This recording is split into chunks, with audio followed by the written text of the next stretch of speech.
Hello, I'm Wendy Wilson, and I'd like to welcome you to another edition of Realizing Potential. I'm excited today to share this platform with you and introduce to a small group of people my colleague. He is Dr. Mark Thomas, responsible for the Center for Undergraduate Research here at Albany State University, and has a expansive portfolio, which includes his acumen for sociology and psychology. But as of late, we've been partnering on a mental health and wellness initiative here at Albany State University. And I've learned a great deal and wanted to share that knowledge that I have learned, but we'll have it come from Dr. Thomas just in a short period of time and the impact that he's made. Without further ado, Mark, thank you so much for joining me today. How are you? Oh, I'm awesome. How are you? I'm fine, thank you. I'm fine. Share with the viewers a little bit about your background. I know you teach classes in sociology, psychology, of a broad acumen in both of those areas, but familiarize our viewers with your academic pursuits, what led up to you working here at Albany State University, and then what you do on a daily basis. Well, as you said, I teach psychology mostly. Mm-hmm. I'm the psychology program coordinator on top of other things. And my degree is a little weird. Instead of having a degree in psychology, I have one of those, but I also have a degree in cognitive science. Cognitive science is an interdisciplinary study of the mind. And then I have a master's degree, so that's my doctorate. I have a master's degree in clinical psychology. And of those two degrees, only two classes overlap. So I truly have two different graduate degrees. And when I did clinical work, I did that for the state of Mississippi for a while. I worked with people who had attempted suicide and adults with what was then called mental retardation, which is now intellectual disabilities. Mm-hmm. One of the classes that I do teach here at Albany State is the psychology of stress. And that very much relates to this whole mental health thing. Yes. So that I kind of decided I could put something together for my students that would help them. So like when we first started with the lockdown, I actually gave them some do's and don'ts about social distancing and being isolated and that sort of stuff, right? So I want to do this on a little bit bigger scale and provide some things for my students that was kind of like, well, if I'm going to do it for my students, why can't we just give it to everybody else? Outstanding. And let's pause right there and kind of put some full context to what you're currently doing and what you're involved in and how we want to broaden it to impact the entire campus, if we will. So as you shared earlier, the world has been on lockdown, if you will, as it relates to the whole COVID pandemic. Here at Albany State University, like I know so many other post-secondary institutions, we had to quickly transition from being our normal lives of just day-to-day campus interaction to then transitioning quickly in the name of health and safety to an online format. That's one thing. Then we were naively thinking that we were going to quickly get past this and that was going to be temporary, that model that we were under. Then we move into the fall semester. Now we're in the spring semester and we're operating under a hybrid model. But nonetheless, our lives have shifted drastically. And what you and I have been discussing as it relates to mental health and wellness, that is the president, she's very passionate about that and remains very concerned about the overall being of our students and those that are responsible for their development, which is our faculty and staff. So we have this ongoing initiative. We hope to grow it. And you and I were, again, having a conversation a couple weeks ago, and you were sharing this instrument with me and how you wanted to roll it out.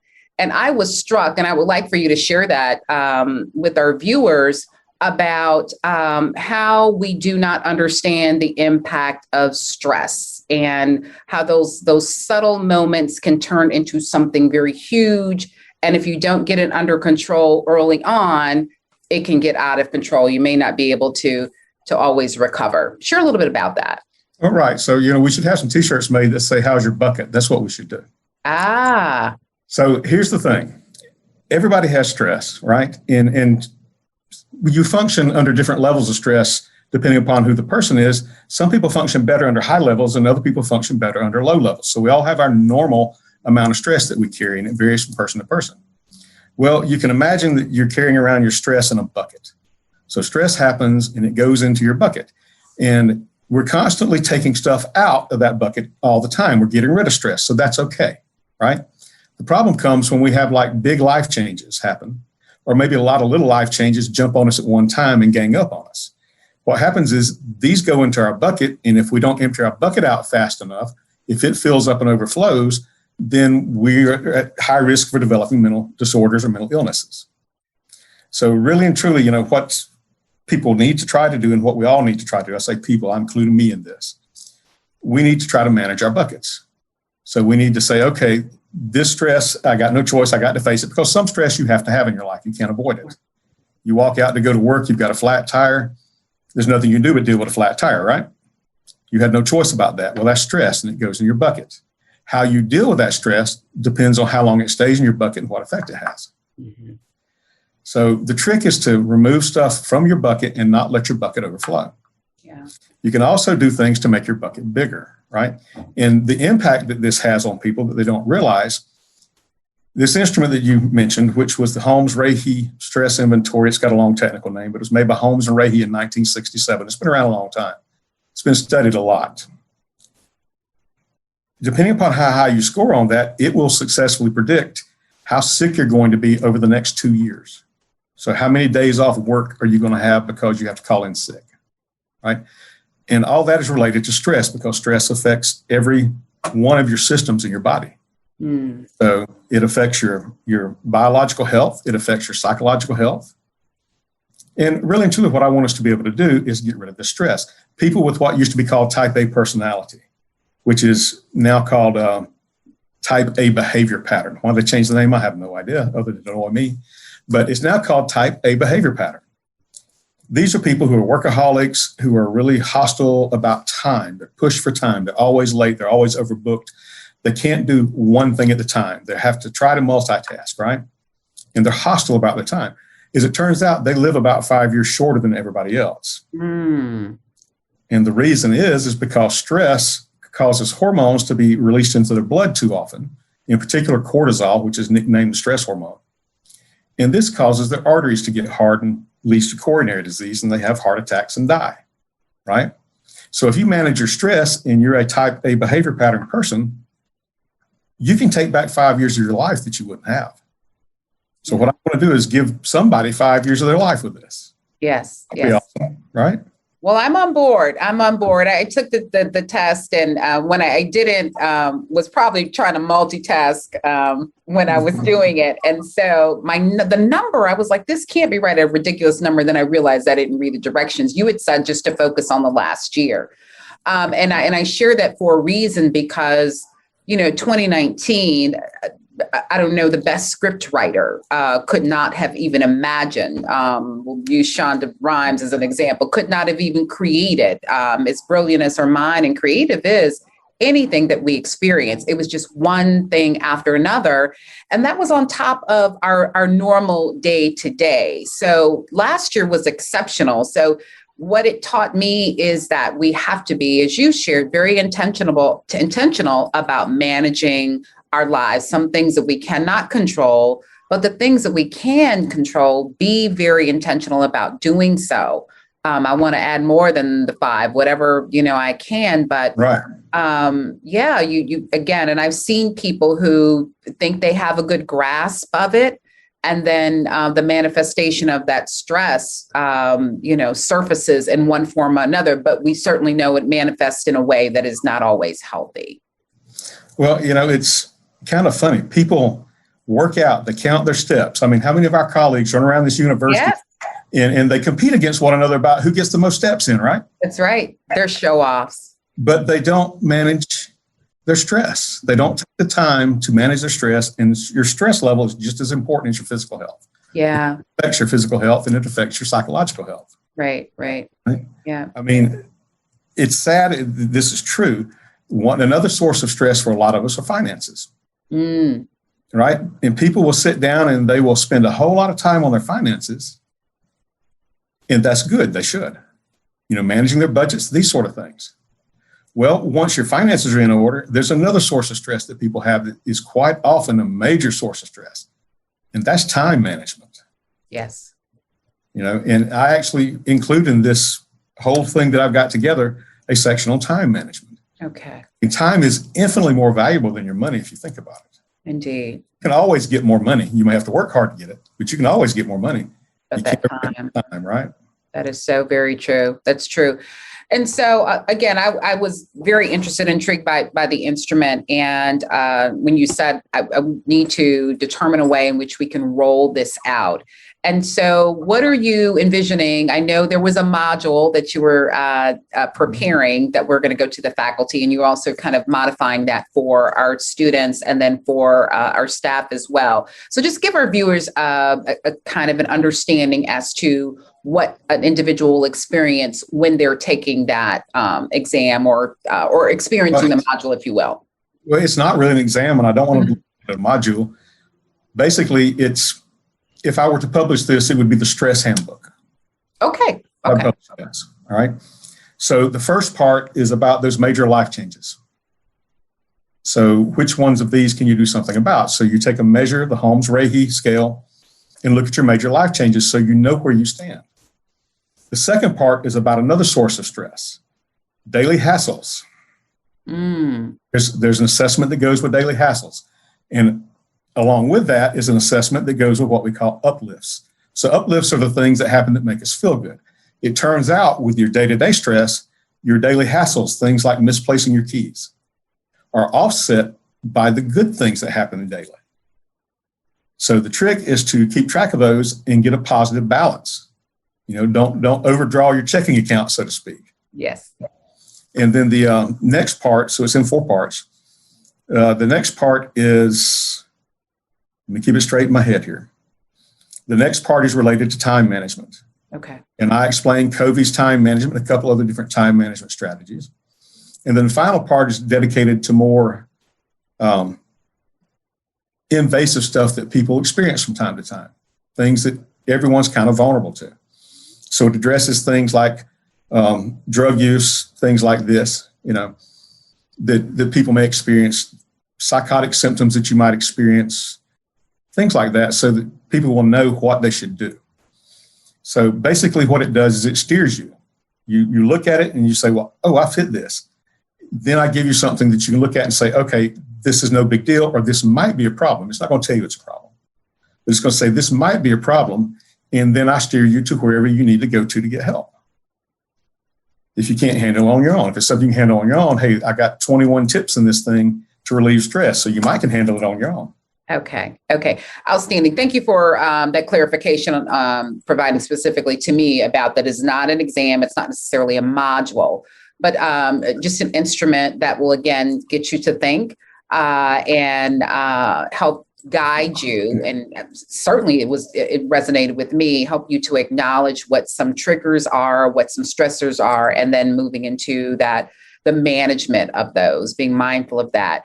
Share some of those tips that one might see once we've determined that my triggers are this, and this. How would some of the 21 that you may have listed, what are some of the things that we can just start practicing and employing right now? Well, get organized. Okay. That's really simple, right? If you're one of these people who, and I have to admit, I have been this way. I'm not as bad as I used to be because I'm trying to take my own advice. But you walk in the house and you throw your keys on the table, or you throw your keys on the coffee table or on the counter, and then you get ready for your keys and have to run around 10 minutes and hunting them. That's stressing you out. That's a daily hassle. If you come up with a place and say, okay, this is where my keys go every day when I walk through the door, when you get ready to walk out the door, they're right there every time, that becomes automatic and it's no longer a source of stress. Just something that simple can help get rid of one daily hassle, right? Major things. And this was really weird right now because people are in very different places because of COVID. That's make time for a long time. Now, the reason I'm saying it's weird is if you were single and you went into this whole isolation bubble, you may be extremely lonely right now. You may have had too much alone time, right? You need to find somebody to hang out with. Right. It's hard to do right now. But if you were used to having a long time and you had to isolate, say, with family that you're not used to being around all the time, and y'all been shut up together in the house for 6-7 months, it can be pretty bad there too. Sure. Long time actually provides a stress buffer. If you spend the right amount of time alone, if you spend too much alone, then that's stress. But if you spend the right amount of time alone, it actually helps you take on more stress than you normally could. The same way with exercise. Physical exercise builds a stress buffer. And it doesn't have to be anything major. Recommendations are typically 150 minutes a week. A lot. You can get that much walking around the track a couple of times every few days, right? And intensity doesn't matter. It's just the actual act of the exercise. It doesn't matter. Yeah. Those are great. I can attest to the walking piece, although I don't do it as much as I did it yesterday. I was pretty stressed and I'm like, I've got to walk some of this off. And it does work. You sleep better. It shifts, your mental lifts that fog, if you will. And so it's those little intentional acts that make a difference. And you were talking about adding 5 years on. Some days it's just, I need to get through the day. And what do I need to employ to ensure that I'm successful in that effort? Well, the great thing about exercise, the reason that, having that type A personality is such a problem is hormones get dumped into your bloodstream and your body's okay at dealing with them in the beginning.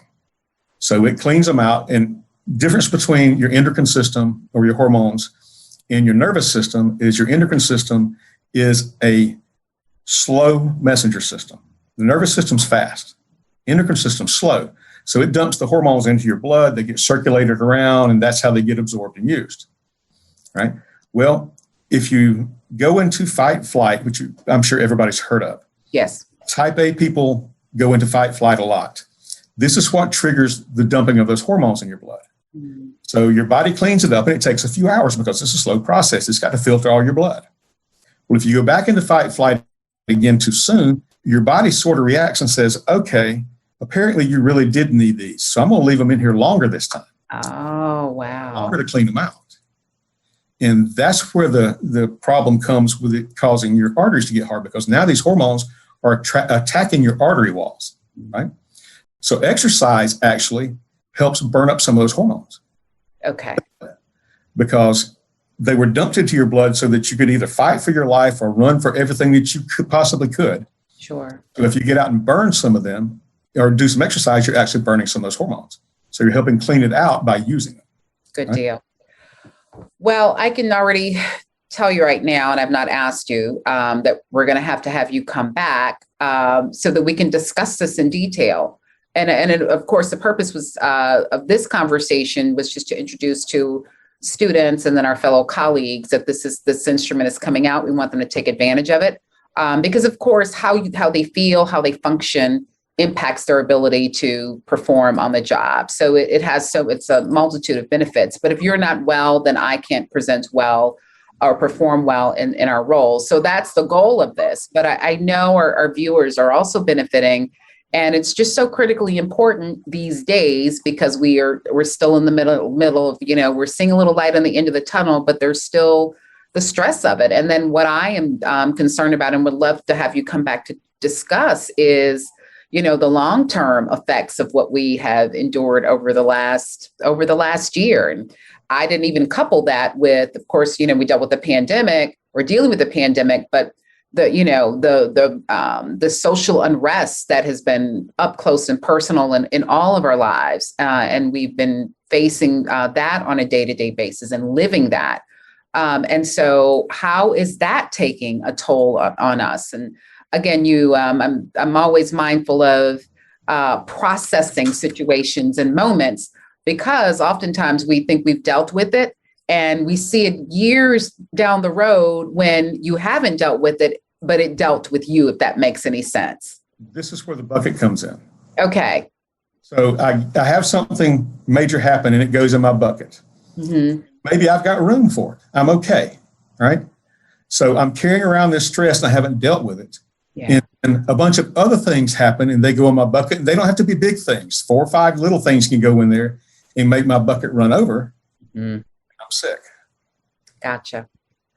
Yeah, we definitely have to have you back. But to our colleagues, our faculty and staff, and then our students, This instrument will be coming out within the next maybe month or so. And so they'll be receiving some information. I encourage everyone who has access to it once it's rolled out to certainly take advantage of it. It was certainly enlightening for me, and I continue to think about it, and which has helped me to, again, be more intentional. Mark, it was a pleasure having you on the show. And again, I look forward to having you come back. Maybe we can set up a date and we can announce the actual rollout date of this phase of the initiative.